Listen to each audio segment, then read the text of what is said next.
a kid right for you?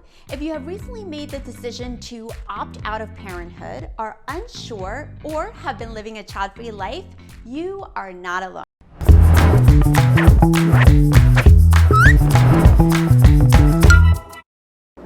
Hi friends, this is Veronica from the Childfree Connection. Rick is behind the camera, and you'll definitely be seeing him sometimes, maybe video 100, but he's gonna eventually show up. Anyway, we are so excited to post our first video. There's so much we want to talk about, and we think you're really gonna enjoy the list of topics that we will be discussing. But today, we wanted to start by sharing our top 5 reasons we chose to be child-free and whether any of these reasons have changed now that we are in our 40s. But first, if you are new to this channel, the Childfree Connection is here to connect you to our child-free life and the child-free life of all the people in our community, which of course includes you.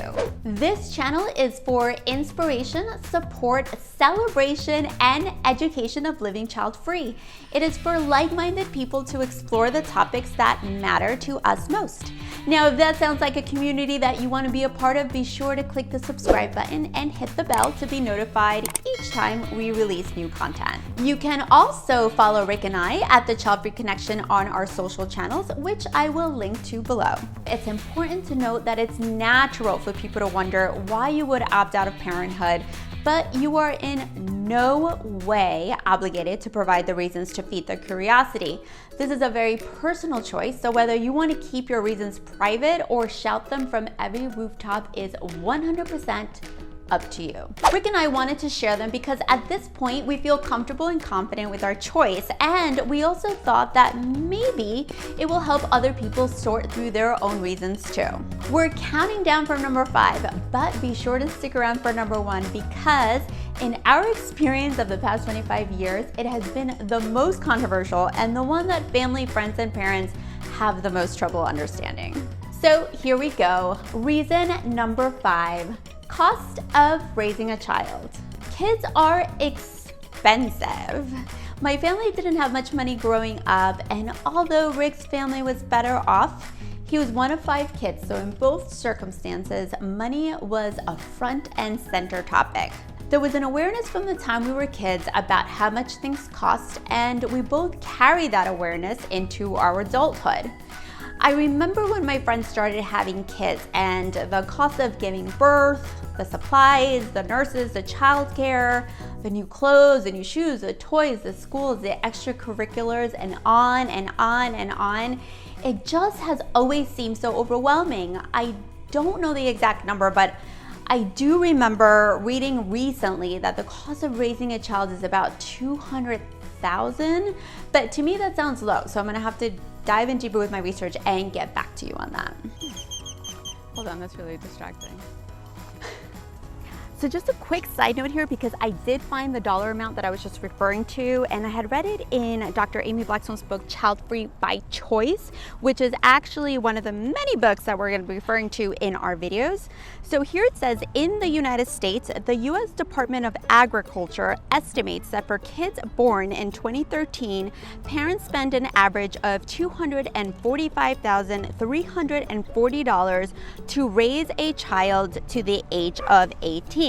Now, Dr. Blackstone adds that this figure does not include college or the years of early adulthood that often come from funding from mom and dad. Now, this sounds like a topic that we definitely want to dive into in the future, so look out for a video on that. Number 4, constant worry. Rick and I are both worriers, but I can definitely say that I am worse. Now, I am definitely a worrywart. It's not so much that I worry about the day-to-day because I have a decent handle on that depending on how I'm feeling, but I worry about the people around me. If someone isn't physically, emotionally, or spiritually doing well, I worry. When my niece or nephew or friend's kids are having problems, it really affects me a lot. I know it's 100% my issue, but worrying about my own kids is something that I knew would be a great personal challenge for me, and I just knew in my heart that I would struggle carrying all that worry around. By the way, if any of you can relate to the worry of others that I'm talking about, let us know in the comments below. Number 3, personal development and spiritual growth. In my 20s, I became aware that I needed to make better choices. So I dipped my toe into self-help and personal development. And as the years passed, it became more and more obvious to me that it would be a long and complicated journey, and one that I wanted to pay attention to 100%. All the personal development and spiritual growth work that I have done over the years has been crucial in bringing me to the place I am today. Now, some people have called me selfish for putting all the focus on myself, but I personally found it to be necessary and extremely rewarding. Number 2, lifestyle. We both knew that in exchange for kids, we would be giving up some of the freedoms that we enjoy, like going out when we please, traveling when we want, spending time on our personal hobbies, waking up and going to bed when we want, living in a neat and quiet home, and a bunch of other pleasures that we really enjoy.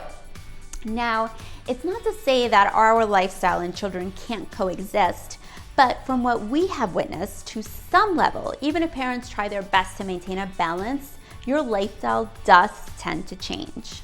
Before we get to number 1, we love to hear from you. So if you are up for sharing, comment below and tell us your top reason for not wanting kids.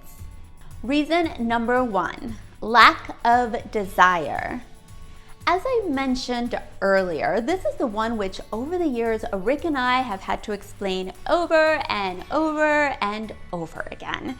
And I do understand it, because for people who are born with the parent gene, it must seem so hard to understand why somebody wouldn't want kids in their lives. But sometimes people just don't, because they don't. Rick was telling me that he never envisioned himself throwing the ball around with his son or walking his daughter down the aisle, and he used to feel like that lack of desire made him a bad person. For me, it was more of a sense of shame, like something must be wrong with me. I didn't really fantasize about how many babies I would have or what their names would be, or stuff a pillow under my dress to see what I would look like pregnant. I just didn't have any excitement around the idea of being a mom. It was actually the opposite. Rather than desire, I was feeling dread, until I realized that it was a choice, and that if I wanted, I could live a happy and fulfilled child-free life. None of the reasons have changed now that we are older, but what does tend to shift as time goes on is their order of importance. For example, peace and quiet may not be a top reason for you in your 20s, but trust me, it certainly will be more significant as you get older. Also, as I mentioned earlier, there are many, many more reasons on our list, so we will explore these further on our social media channels and future videos. Rick and I want to make it very clear that we don't dislike kids or are against people having them. We have nieces and nephews that we adore, and we have enjoyed seeing our family and friends turn into amazing parents. We 100% support people who have chosen that path. However, here at the Childfree Connection, we want to support you, and what we are advocating for is your choice to lead a child-free life. There are so many more topics to cover in the child-free world, so like this video if you want to learn more about supporting, advocating, and celebrating the child-free life, or comment below with any topics that you want us to cover. We appreciate you, we thank you, and we're excited to see you next week. But today, we want to start by sharing our top 5 reasons. And why can't I say that? Our top 5 reasons. Our top 5 reasons. Our top 5 reasons. Okay. Red leather, yellow leather. Our top 5. Our top 5 reasons. Sharing our top 5. Oh, I can't say it.